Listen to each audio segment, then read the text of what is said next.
نجاحي في علاقتي بوالدي ووالدتي، نجاحي في علاقتي باخواتي.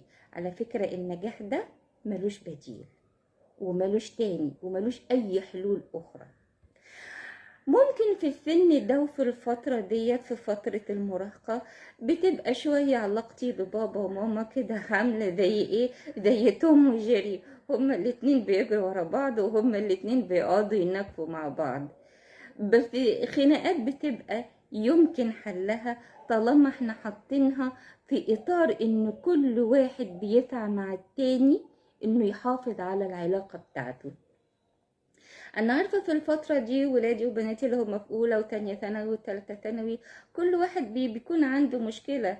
انا من اول امبارح بنت جت بتعيط بتقول لي هو انا كبيره ولا صغيره، انا قادره اخد قرار ولا مش قادره اخد قرار، انا كبرت ولا ما كبرتش، انا اسمع كلام بابا ولا ما اسمعش كلام